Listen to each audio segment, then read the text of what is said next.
The Peripheral is a science fiction novel penned by William Gibson in 2014. An influential figure in the realm of science fiction, Gibson is often hailed as a pioneer of the cyberpunk genre. His first novel, Neuromancer, stands as a foundational work in cyberpunk and holds the distinction of being the sole novel to secure the Nebula, Hugo, and Philip K. Dick Awards. Over the years, Gibson has crafted several successful science fiction trilogies. The Peripheral serves as the inaugural installment in the Jackpot trilogy, which saw its continuation with Agency in 2020. The book's compelling narrative was later adapted into a television series by Scott Smith in 2022. The novel intertwines two distinct plotlines, one set in the near future and the other in a distant future. The central character, Flynne Fisher, unexpectedly becomes a witness to a crime while standing in for her brother during a security assignment related to what she initially believes is a video game. As her involvement deepens, Flynne discovers that the murder she observed is not confined to the gaming realm but actually unfolds in the future reality. This revelation thrusts Flynne, her brother, and their companions into the intriguing task of communicating with individuals from the future. The narrative gathers momentum as the characters utilize peripheral devices for time travel, resulting in a convergence of the present and future worlds. The story commences with two distinct timelines, the first set in the near future. Flynne Fisher, prompted by her Marine veteran brother Burton Fisher, steps in to take his place in a side job that involves providing security detail for a video game. Given her expertise as a skilled gamer, Flynne agrees to the arrangement. Amid her shifts, she becomes an eyewitness to the shocking and surreal murder of a woman, leaving her uncertain whether the event is a mere facet of the game or something much more sinister. Simultaneously, the parallel narrative introduces Wilf Netherton, a London publicist residing in the distant future. One of his clients, Deidre West, embarks on a diplomatic mission to a location known as the Great Pacific Garbage Patch.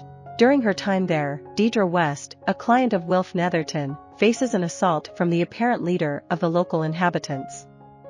In a defensive move, she orders her security team to eliminate the aggressor.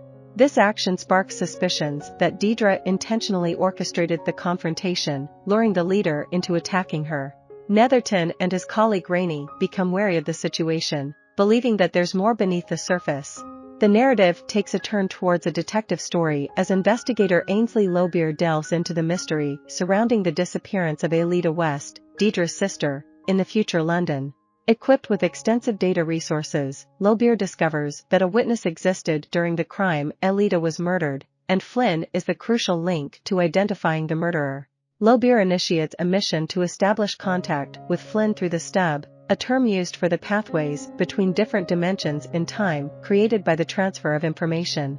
In due course, Flynne receives an offer to meet Lobeer face-to-face through a neurological transfer into a human-like body called a peripheral. As Flynne becomes further embroiled in the investigation, it emerges that another party has accessed the same stub and hired assassins to eliminate her. In response, Flynne and Burton demand increased compensation, which leads to an influx of wealth. They establish a front company named Cold Iron USA, complete with headquarters and a heavily armed security force. However, this newfound wealth triggers significant changes in the local economy and raises suspicions from the local drug lord, Corbell Pickett. Danger intensifies, resulting in frequent attacks against Burton's group. As Flynne spends more time experiencing up the line in future London, she develops a friendship with Netherton. Through their interactions, Netherton transforms from a distant figure into someone who gains self-awareness and yearns for a different reality.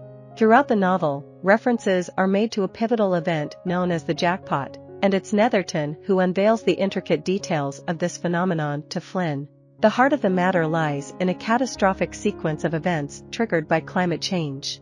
In the future, Netherton and his companions are among the few survivors or descendants of those who managed to survive the calamity. A staggering 80% of humanity perished as a result of these catastrophic occurrences. As the novel weaves its intricate narrative towards resolution, the interplay between the present and the future grows more pronounced. This includes the intriguing concept of Netherton being transferred back into a peripheral in his own past, using a device known as a wheelie boy, resembling a miniature Segway. Through these virtual journeys to the past, Netherton discovers a natural world that has become obscured in his own time. This experience deepens his yearning for the lost world, revealing his profound desire.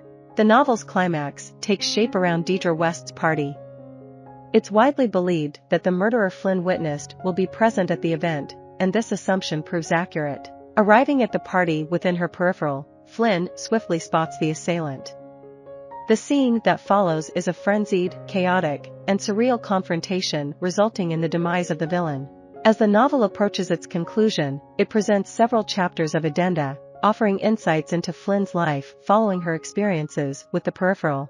Similarly, the same treatment is given to Netherton, who, as the narrative draws to a close, eagerly anticipates the prospect of reuniting with Flynne once more. I hope you enjoyed this video. Leave a like if you did, and be sure to subscribe. Thank you.